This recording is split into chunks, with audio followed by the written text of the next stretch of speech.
If Josephine I've and, missed and Rick. anything, you can let me know. Otherwise, I will turn it over to you. Thanks, Josephine. I'm just noticing Janelle is just saying that they're having trouble seeing me where she is. They're projecting this, I understand, and my face is in shadow. So I'm just going to stand up and close the curtain here. I'm in a room with a lot of natural light, and I can't shine an artificial light directly on my face, but I will try to reduce the light behind me a little bit. So that's what I'm going to do in the next 10 seconds. Rick, if you want to say hello to everybody, go ahead. Thanks. Sure. Okay.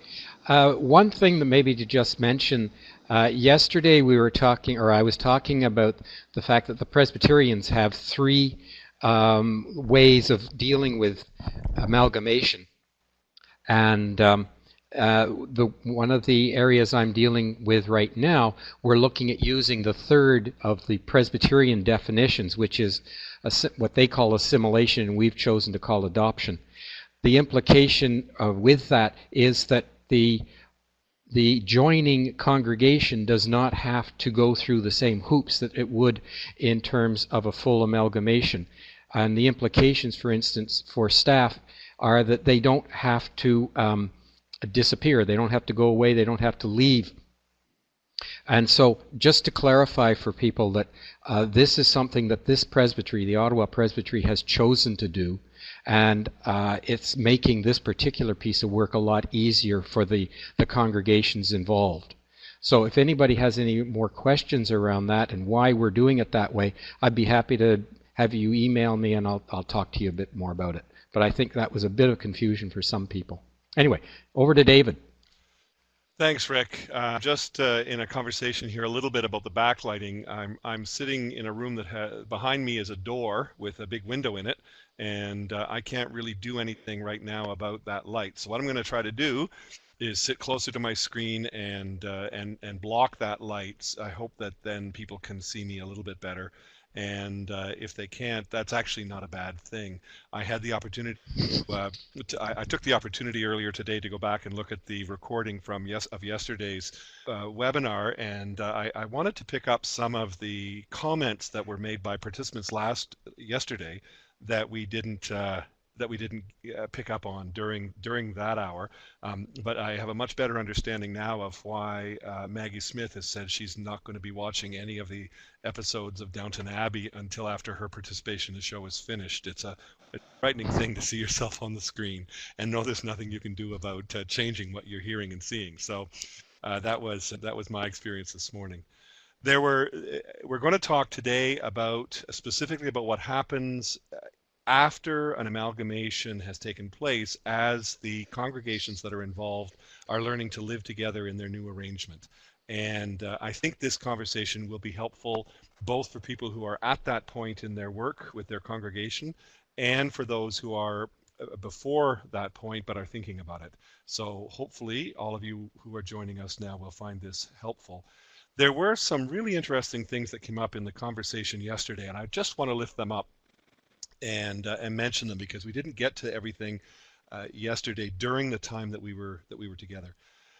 Margaret Rosnack, who I think Margaret's here with us today again, wrote early on that she's in Thunder Bay. There were about 10 churches up there that they polled who were looking at making changes in their ministry. None of them wanted to change, and that's a really key point in this whole discussion.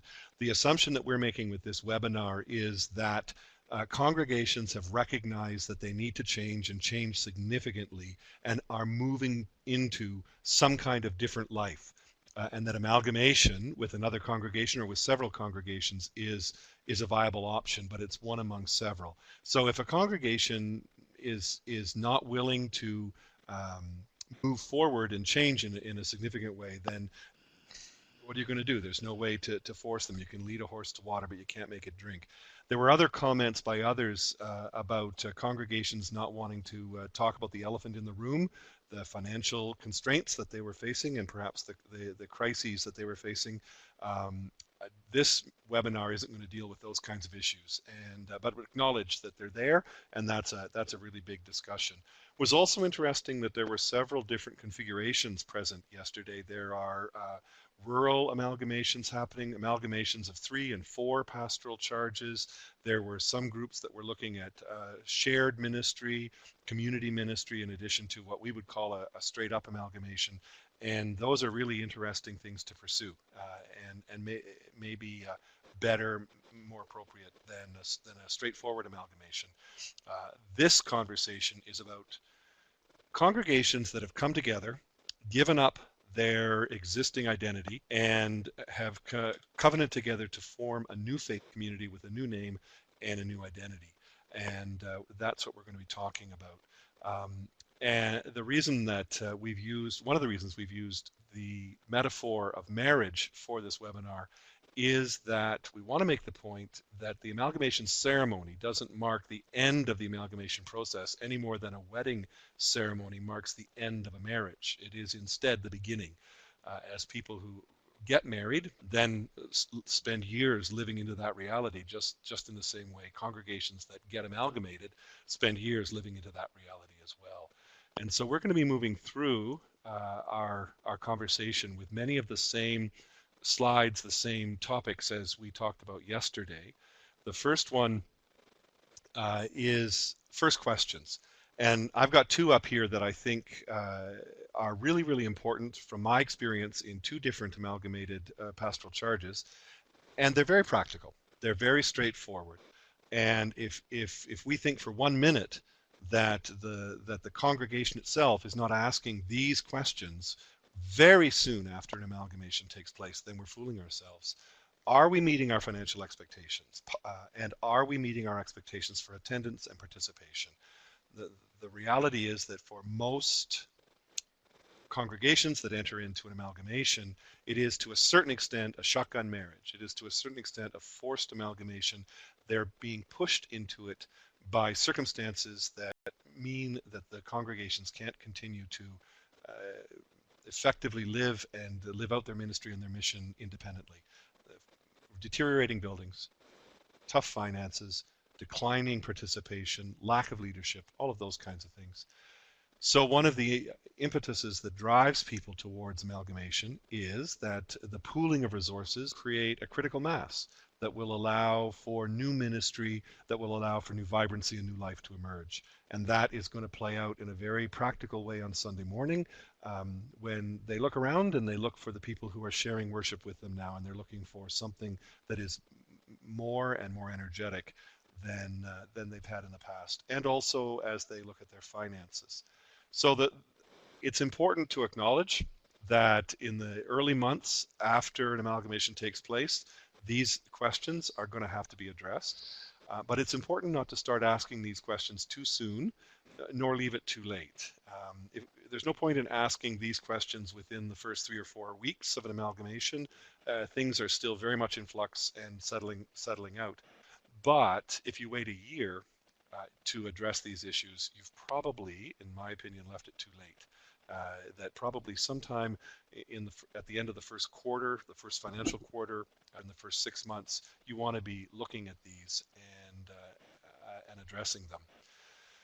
And one of the really important reasons for that is that you will be discovering whether your expectations and the plans that you've made during the planning process are in fact going to play out. Kitchissippi United Church, where I worked for 2.5 years, was an amalgamation of 3 congregations.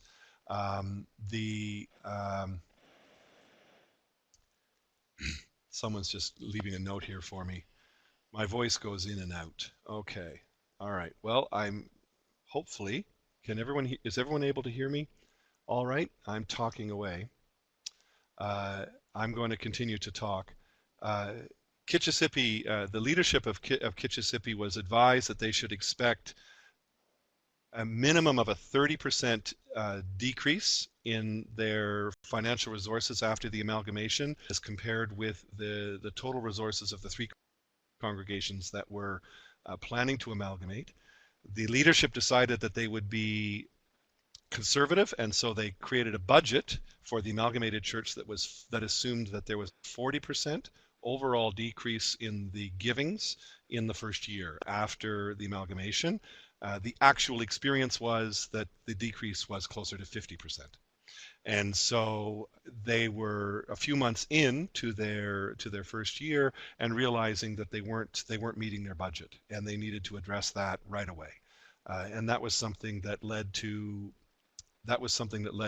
some stewardship work in the first year, and led to some shifting of plans as the congregation made sure that they could honor their financial commitments to their staff and so on. So uh, that's an important piece, and it's a very practical one right away. I'm going to try to leave time for people to type questions and try to respond to questions uh, during this webinar. So if there are any questions around the issue of what happens early on in an amalgamation, please type them, and we'll try to respond to them. And if not, then I'm going to move on to the next slide. Yep, Rick. Maybe just one other point around what David is saying. The two that I've been involved with so far, the Kitchissippi one, I think it's safe to say that none of the three of them had their backs really against the wall. It was good stewardship that brought them together, saying, yes, we recognize a declining situation with not a lot of hope of an upward trend, but they weren't against the wall. The second one that I'm involved with right now, their backs are very much against the wall, and they're in real trouble. So their approaches have been different, and the sense that they bring to the conversations have been somewhat different as well. Thanks, Rick.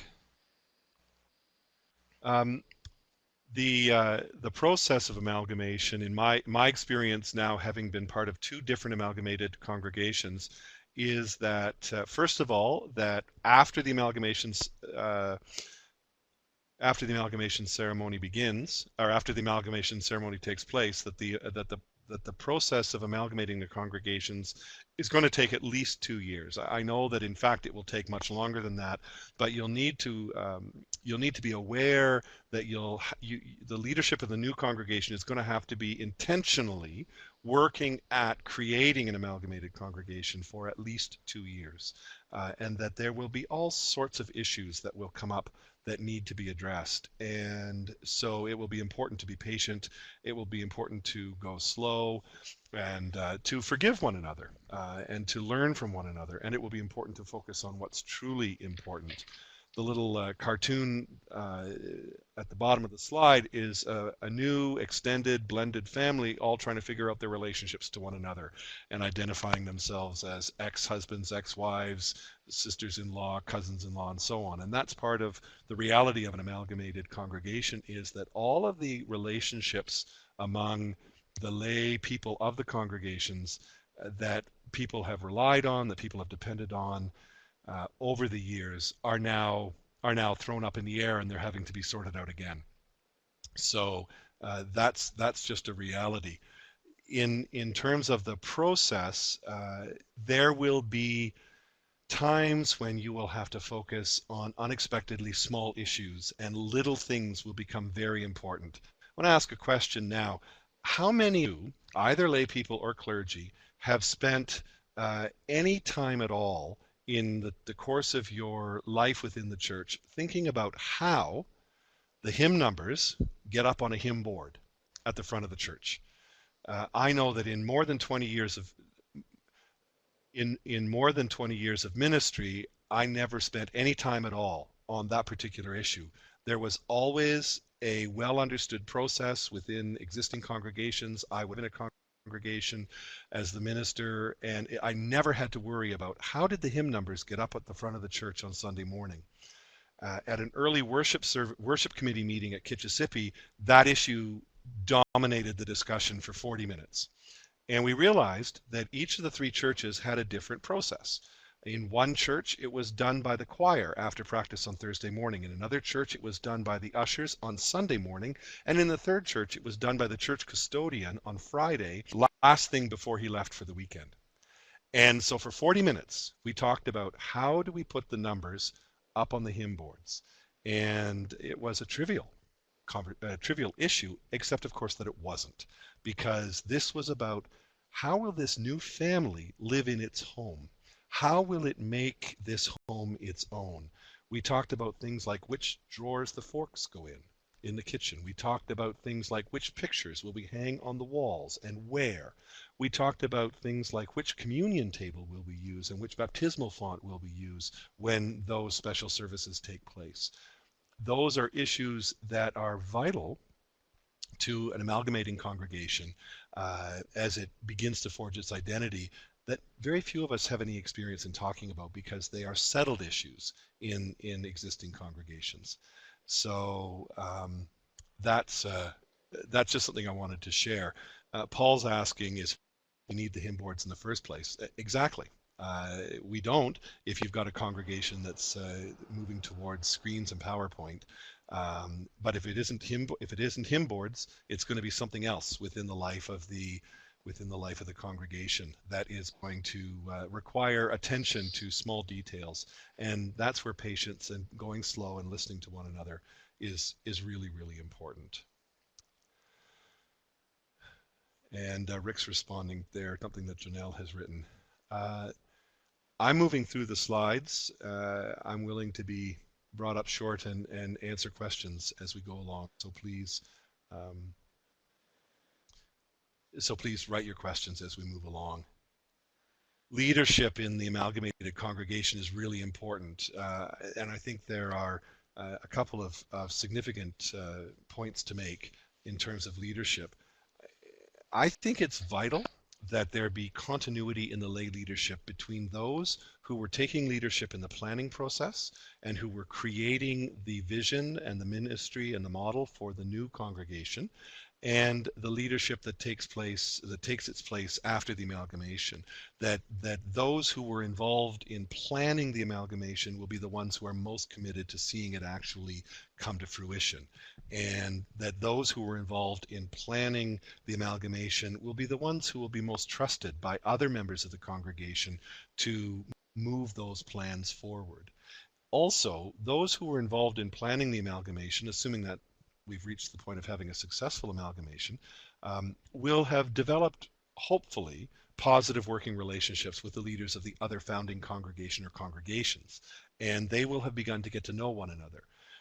Many people in the congregation, the newly amalgamated congregation, are complete strangers to one another, and they will feel uncomfortable, and the level of trust and the level of communication initially will be very low, and that hopefully will be less so among those who have been involved in the planning process. So there's a lot of reasons why it would be significant to have people who were leading the planning process take strong leadership roles in the newly amalgamated congregation.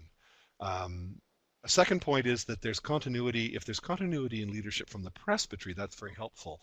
One of the things that I found very helpful at Kitpi is that Rick and his partner as a presbytery representative, Diane Carden, they came to Kitchissippi a few times after the amalgamation, sat in worship, attended some meetings, just to say, hi, we're here, how are you doing? Not because presbytery was actively involved anymore in a conversation, but rather because they were interested in how things had been developing for the congregation.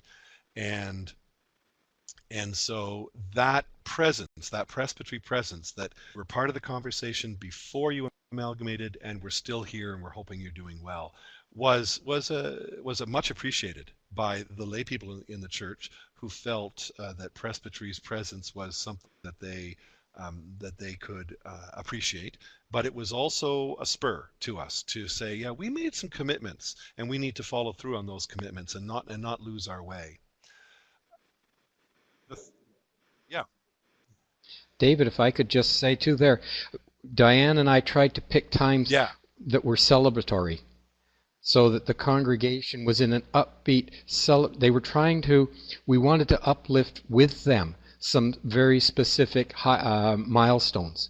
And so it was an opportunity for us to go back to them and say, hey, you guys have done really well here, and we were very pleased to have been part of that with you. So we're part of a team, and building on that aspect. Yeah, I agree, Rick. That's a really good point. And now Paul has asked the question about what happens to clergy upon an amalgamation, and that leads me right into my next point about what my experience with that has been. If you For clergy, in amalgamating congregations, you're going to be either in an appointment or a call, and that appointment or call will automatically come to an end when the congregation ceases to exist. So there is a clear and definite end to all pastoral relationships at the moment of amalgamation, because at the moment of amalgamation, the previous founding congregations no longer exist, and their pastoral relationships with their clergy staff are at an end. And so the question then, I think, is what kind of leadership does the amalgamated congregation, the new congregation, want? And my recommendation, my personal recommendation from my own experience, would be that the amalgamated congregation, the new congregation, should make a clean sweep and have a clean slate of new staff. Not just a new minister or ministers, but new office staff, new music staff. If there's a youth worker or another specialist, those people as well. The one exception that I think makes sense is that if you're continuing to worship in an existing building, that it might make sense to keep the custodian of that building on. But the reason for that, there are a couple of reasons for that, and it may seem a bit counterintuitive, but the most important reason for that recommendation is simply this: that if you have been employed by one of the founding congregations and that has been your place of work and that has been your faith community for a while, it will be very difficult for people, other congregations, to see you as impartial and as fully committed to the new amalgamated life. You will be seen as being partial to those individuals, those people who belong to the faith community that you come from, to the church that you come from. And that does not speak at all to whether that is in fact true, but it is how you will be perceived. And that is a huge barrier to the building of trust. And the first year or two in an amalgamated congregation is all about building trust. So I think that an amalgamated congregation would be really wise to thank all of its staff in the founding congregations for all their hard work, and then open up all positions to applicants and go through an application process. In Kitchissippi, the ministry staff, the office staff are new to the congregation. They went through a hiring process for the music staff, and they hired one of the previous music directors from one of the previous congregations. That individual still had to go through a selection process, but even so, there were issues with the music program in the first year or two of the church, and part of that was because the music director had been employed by one of the previous congregations and was perceived as having a particular bias in terms of what the music program would look like in the new congregation. The other thing, go ahead, Rick. David, do you want to talk? Do you want to talk a little bit more about the role of interim ministry in this process? And I think that's really important. One of the things that I would recommend, and I think makes good sense, is that all of the staff positions in the amalgamated congregation be, in some sense, and this includes office staff and non-program staff, all of the staff in the new amalgamated congregation be hired on a probationary basis, on a contract, a time-limited contract, with the idea that that can be extended and made more permanent as the new congregation settles into its new mission and ministry, and as the new congregation makes sure that it has the financial resources to meet its staff obligations, and as the new congregation sorts out whether the new staff are in fact working out. Everything is up in the air during the first 18 months or 2 years of an amalgamation, and tying oneself down with an open-ended hiring process, I think, is a challenge to the congregation. And that would go for clergy, who would then be in an appointment rather than a call for the first period of time. And I suspect that many amalgamations do this. It makes good sense to do it. I think there's a really good place for interim and transitional ministry in the process leading up to an amalgamation. I think that if that's possible, if the opportunity is there and a congregation is looking at some massive change in its life, that it makes sense to do that with the guidance of someone who has some training in transitional ministry and who is clear that their involvement then is time limited and there's no expectation that they would continue on in the new pastoral charge. I also think that there makes perfect sense for transitional ministers to be the first ministers in a new pastoral charge as well, an amalgamated pastoral charge, because of all the transition issues that the new pastoral charge is dealing with.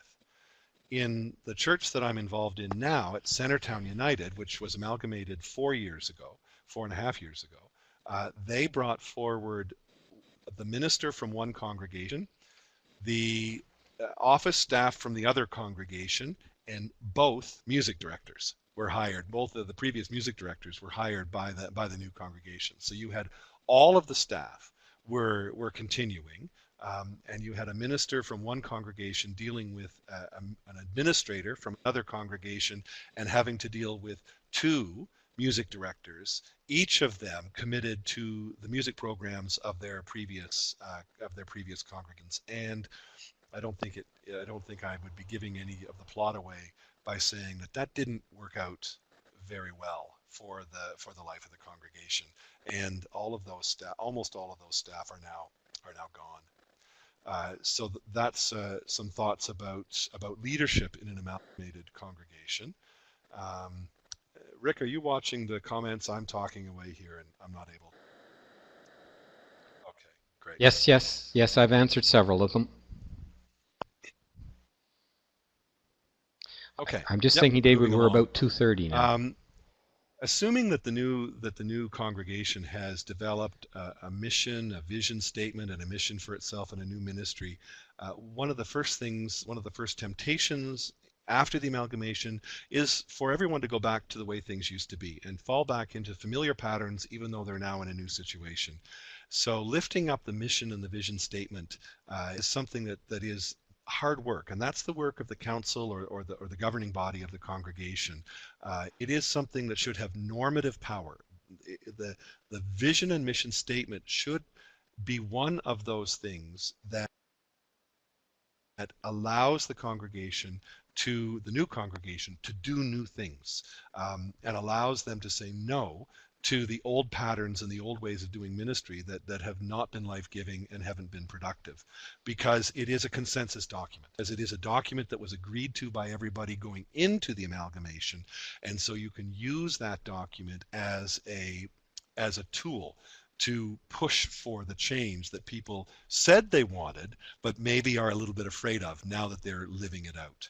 And so you push it out from the council down into the UCW, to the youth group, to the choir, to the worship committee, to the pastoral care team, and so on. If it's short enough to put on a poster, put it everywhere. Repeat it in worship as you're able to, and don't review it right away. There'll be some who want to open it up and say, we want to change the mission and the ministry. If it's at all possible to avoid that conversation, I think it would be a good idea to live with it for a while and then determine if it suits the new circumstances. But give the congregation time to live into it a bit and see whether it works for them or not. Any questions around mission? We talked a bit yesterday about that and how important it was for the vision and the mission, because amalgamations are often shotgun marriages, arranged marriages. People feel that it was important to move, that they were forced to move into amalgamation. The mission and vision is something that pulls people forward into new life and into new ministry, and so that's a key thing. Finances. Rick? David, do you want to just respond a little bit to Paul's comment about, I'm sorry, I've just lost it here. I think it was Paul, asking a question. Sorry, I've just lost it. Let me come back to it. I'm trying to find it again. I'm looking at a comment here. Yeah, carry on. Yeah, Paul's just acknowledging that amalgamation is very difficult for ministry personnel who own homes, have children in Yeah, school, spouses, and so on. And that's exactly right. that's it. That's one of the real challenges for those of us who are in ordered ministry, and particularly if we're in a congregation as a called minister with an open-ended commitment to that congregation, and now that congregation is looking at amalgamation. Uh, the the challenges there, I think, are twofold.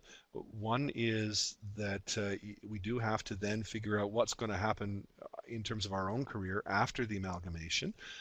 And the second is that we have to be clear that if we're still in the same area, if we remain in the presbytery or geographically nearby, we have to be very, very clear about the boundaries that we will observe in relationship to our former parishioners as they go through a really challenging time as they seek to make a new life.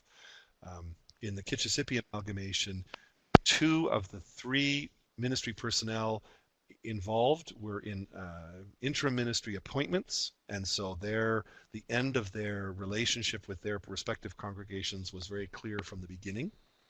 That made things easier. The third, however, was a called minister who had been in place for 17 years. And working through that individual's relationship to the newly amalgamated congregation was a real challenge, and was something that the leadership actually paid some attention to. At the end of the day, that individual retired and moved out of the province. And so that was that person's choice, and it was probably a good one for the life of the congregation. But it's a big issue. It's a big issue for sure.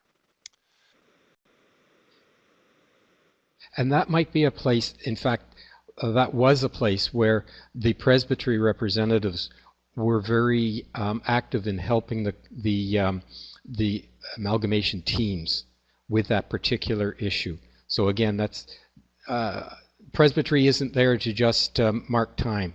There's a real role for it in terms of helping congregations through this process. And so I agree, Rick. Absolutely. Moving on to the next slide, finances. I mentioned the experience that Kitchissippi had.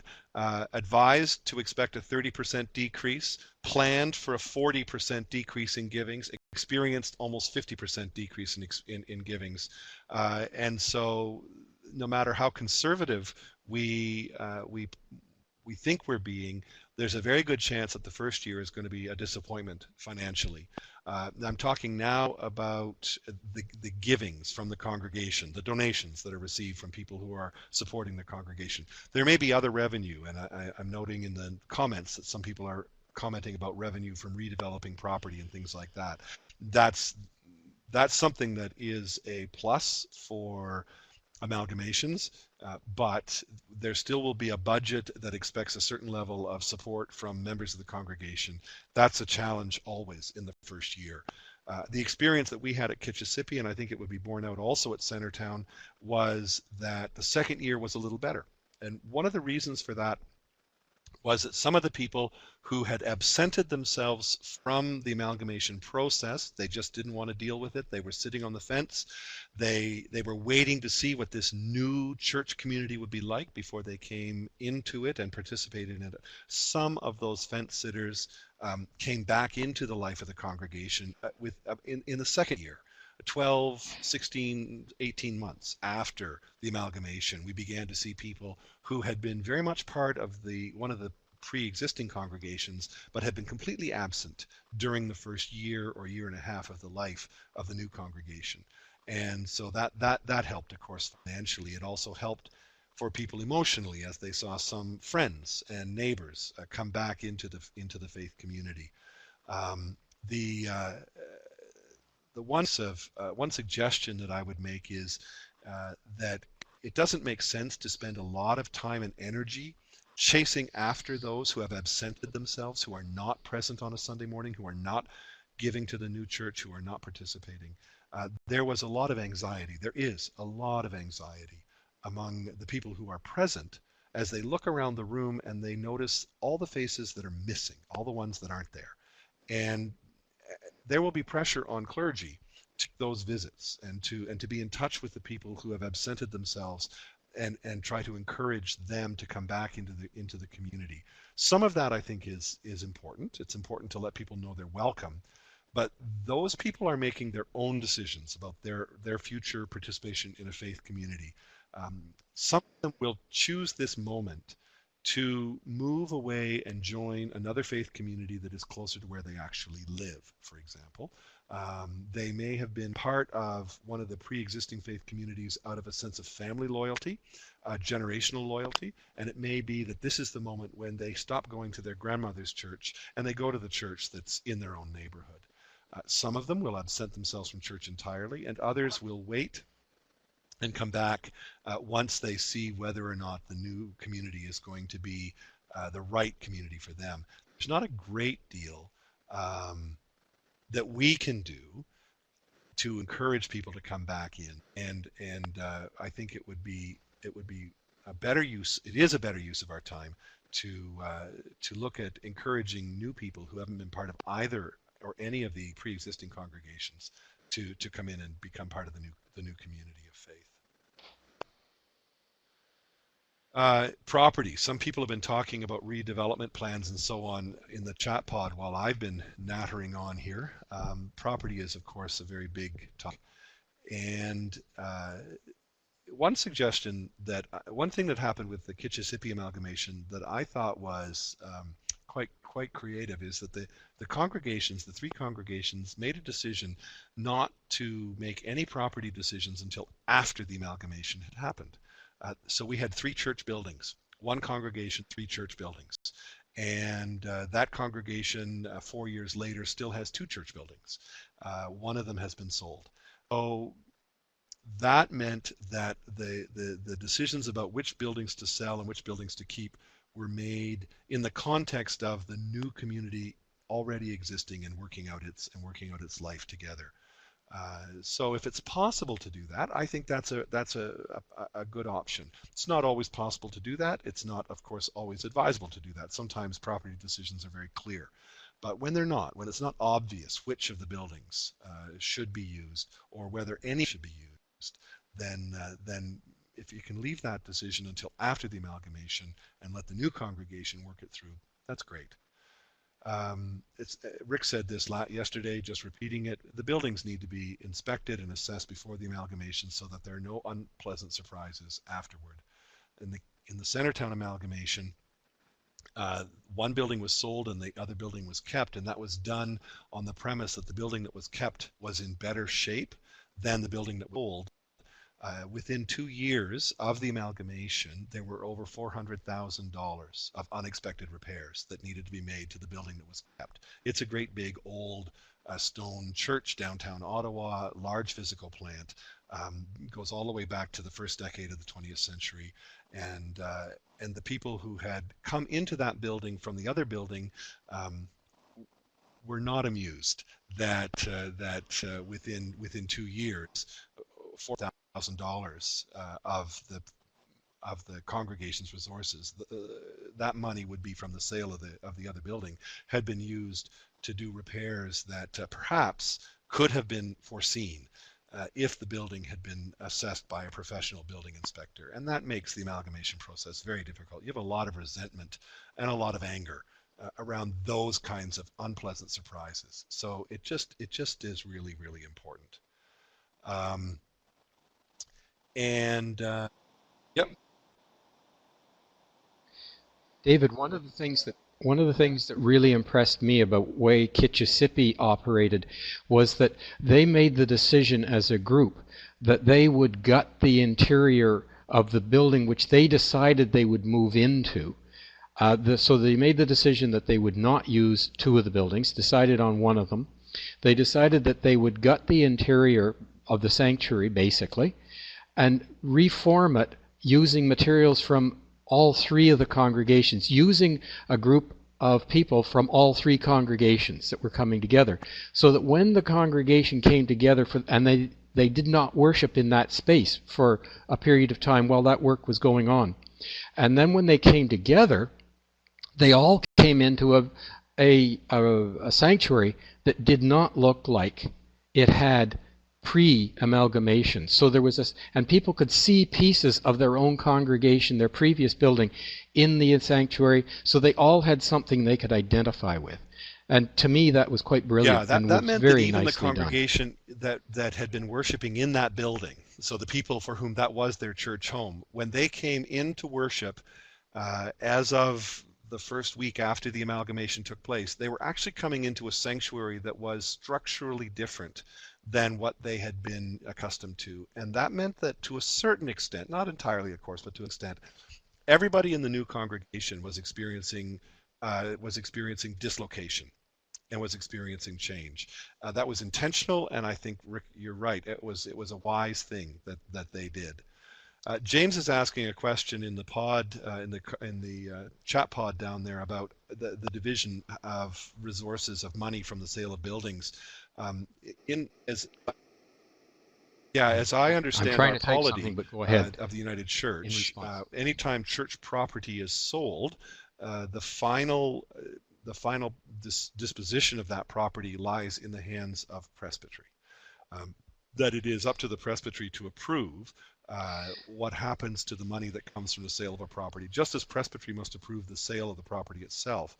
I think in most of our presbyteries across the country, the practice would be that the wishes of the congregation would be respected, and that the presbytery would not ask for the money to be spent or to be disposed of differently than the congregation is asking, whether that's closing a building and dispersing the assets or moving those assets into the newly amalgamated congregation.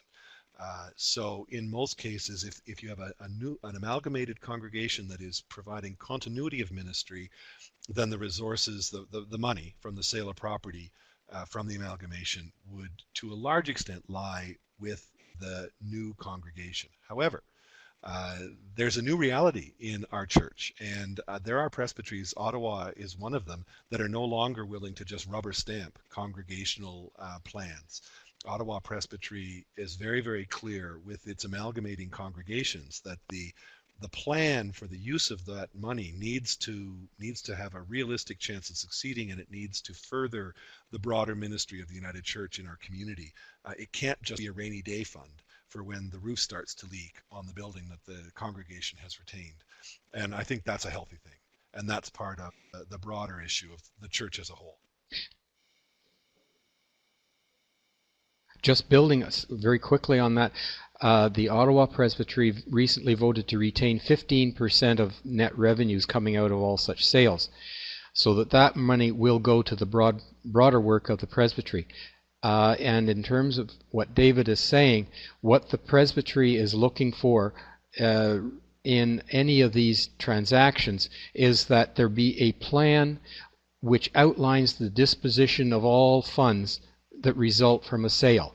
Those funds need to be tied to some kind of mission and need to be tied very closely and directly to the United Church and its work, so that you can't just say, well, we're going to fund the food bank down the street, because that feels like a nice thing to do. There needs to be a very strong connection. In Ottawa, for instance, there's a shelter called 507, and it's a United Church mission, and so if a congregation upon amalgamation chose to build that support into that project, that would be fine. Yeah.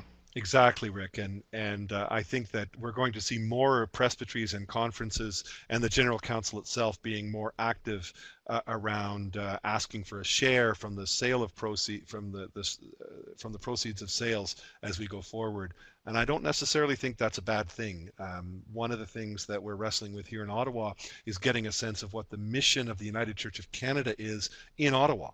Not simply that every congregation has its own mission, but that we as a presbytery have a broader mission, and that some kind of sense of coordination, some sense of how a congregational ministry would serve the broader ministry of the United Church within the city is something that we need to be talking about. It's a difficult thing to do because that's not been part of our practice or our polity up until now. Talking about governance and structure now, I think that having representation from all of the founding congregations, equal and balanced representation on council and committees is essential. In the newly amalgamated congregation, levels of trust will be very low. People do not know one another. People do not know who the good leaders are. People do not know who are the gatekeepers. People do not know who holds the history, who has the veto. They don't know what the history of leadership is in the founding congregations. And so until they get to know one another and begin to sort out those leadership relationships and know who to trust and who has which skills and who can do which jobs, it's important that people in the pew see people that they know from their previous congregation in leadership roles.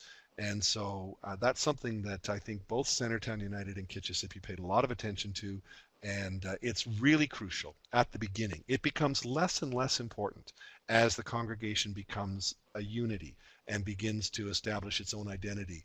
Then people who have particular skills can be chosen for leadership in different areas, and it doesn't matter where they came from or what congregation they came from. If you have developed a new structure in the amalgamated congregation that is unlike the structure of any of the founding congregations, you have to treat it, I think, like the mission and vision statements. It's something that has to be memorized. It's something that has to be constantly paid attention to, or the congregation will simply fall back into the old patterns and the old ways of doing things. It's okay to make decisions slowly. The job is to build trust. The job is to build community. So getting to some of the great mission and outreach work that perhaps was part of the plan is still important, but you can't do that at the expense of building the trust and the relationships that are going to help the congregation to be healthy. Couple more slides and we're done. Grieving, honoring the transition that's happening. There's a lot of grieving that happens after the amalgamation takes place. And one of the ways that that grief comes out is in people being short-tempered, people being suspicious, people having trouble making decisions, people who are in the congregation and active in the congregation will focus on the friends that are not there rather than the people that are. And so grief influences everything that happens because people are experiencing sadness and loss, and either they're doing that consciously and explicitly, or they're doing it consciously and it's coming out in all sorts of ways that might not be helpful. People will focus on small and inconsequential things, or things that appear to be inconsequential, but that have great symbolic power. So the leadership, particularly the clergy leadership, needs to pay a lot of attention to this and know that that's going to go on for a couple of years at least, and more. The last thing I want to say about that is that not everyone will grieve in the same way at the same time.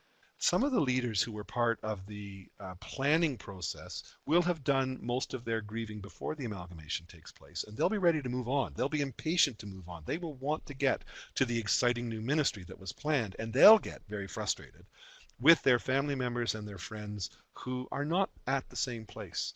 And one of the things the clergy sometimes have to deal with in an amalgamated congregation are leaders who are coming and they're angry and frustrated because things aren't moving fast enough, while at the same time there are others who are grieving because things are changing at all.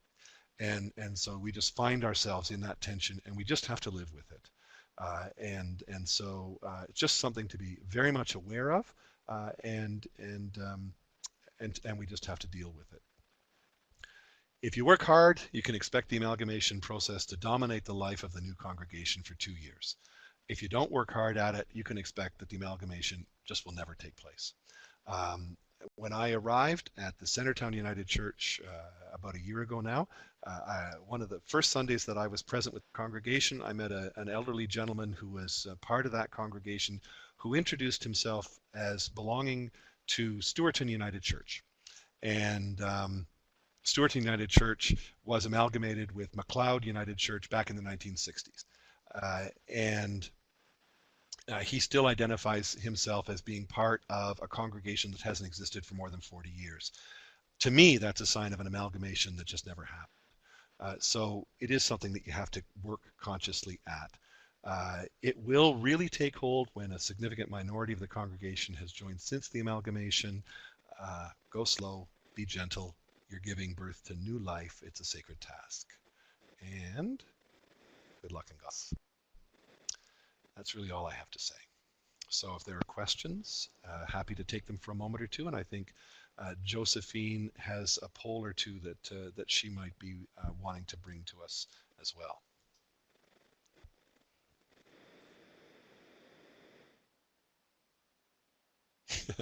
Dawn is telling us that she wishes the conversations had taken place in a bigger way back in 1925. I wasn't there. I don't know what conversations took place at that time, but you're probably right, Donna. One of the things that we were Rick and I wanted to ask all of you is whether there was a desire to follow up on this conversation with further webinars or other events of some kind. So Josephine has very helpfully prepared a poll, which she's putting up there for us. And there are several options that are listed there. So take a moment and click on the one that you would like to see, if you'd like to see any of those that you'd like to hear more about.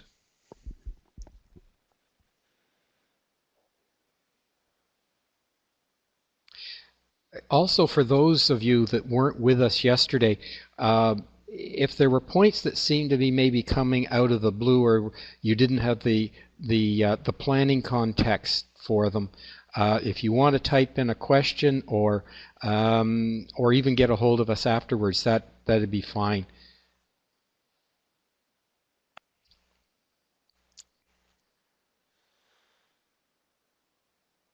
No, great. I see people are responding to the poll, and there's an interest in a number of these topics. So that's something that I think that maybe Josephine and the other members of the EDGE network can take away and look at whether there are ways to address those questions. One of the things that I was conscious of through today and also through yesterday's PowerPoint is that there are people who are part of this conversation who are engaged in really interesting and creative work in a variety of different configurations and in different parts of the country. And so I think for all of us to take away a sense of hope and encouragement that there are people working at these issues all across the country, and that I think there's all sorts of creative and innovative work that will be coming out in the next few years, because frankly we're all going to be facing these issues in at one point or another in our lives in the church. So I think it's an important conversation to continue.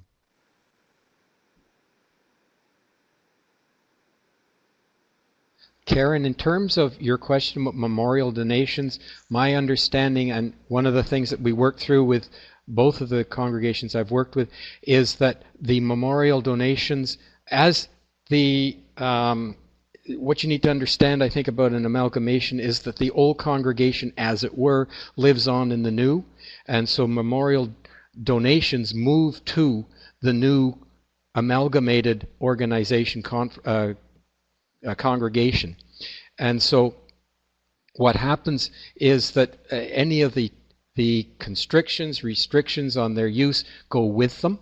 And so if money was donated and interest only was to be used to buy, say, hymn books, and that is continuing, then, and it's in one congregation, it would move into the amalgamated congregation as is. What that means is that the trustees have a huge role to play in the first year after the amalgamation. In most of our experience in the church, trustees are virtually invisible. In a newly amalgamated congregation, the trustees are going to have to meet at least monthly, and they certainly did at Kitchissippi. And those issues around memorial funds, trust funds, manse funds, and also dealing with the proceeds from the sale of a building and creating an investment policy for the capital that was available to the congregation meant that the trustees actually were as busy as any other committee of the church, which was new and unusual in my experience in the church, but it makes perfect sense in the context of amalgamation.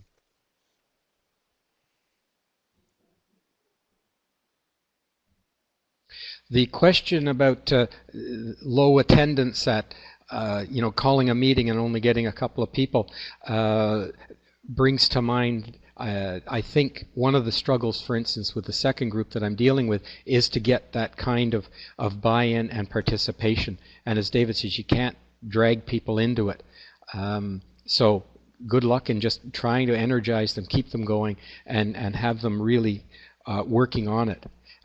One of the things that has happened with the West Quebec group that has been meeting, a group of, and I forget, I think there's 6 or 7 of them have been meeting for a while.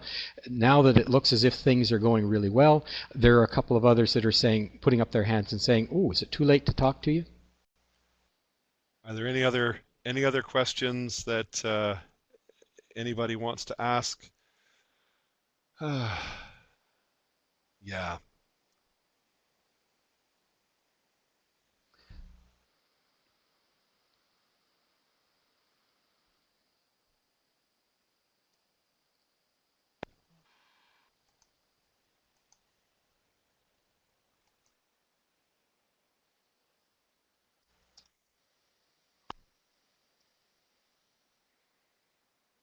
Just as people are filling in their questions, Yeah, we'll look forward to hearing I'm sorry that the video anything that images people are have to so say. small, but I wanted to leave this screen up with the poll just in case there are a couple of people that are still filling that out or thinking about their responses. So it is 3 o'clock, but I know if there's one more burning question that hasn't been asked yet, feel free to type that in.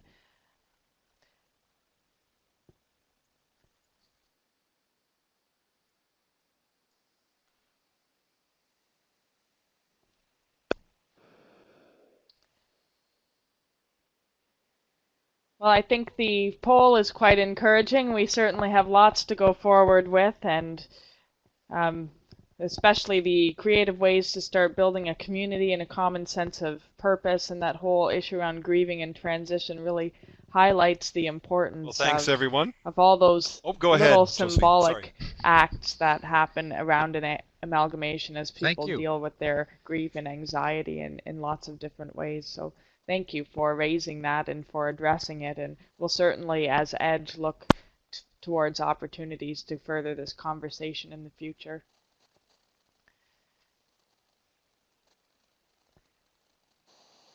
Just a couple.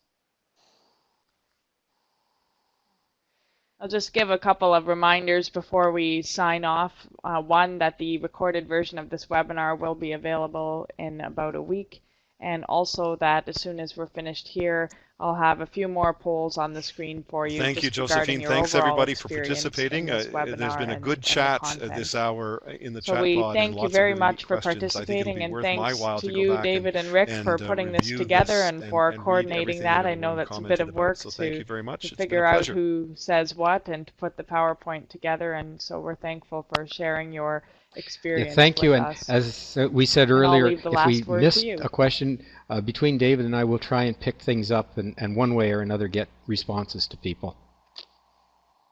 It's been a lot of fun. Bye-bye.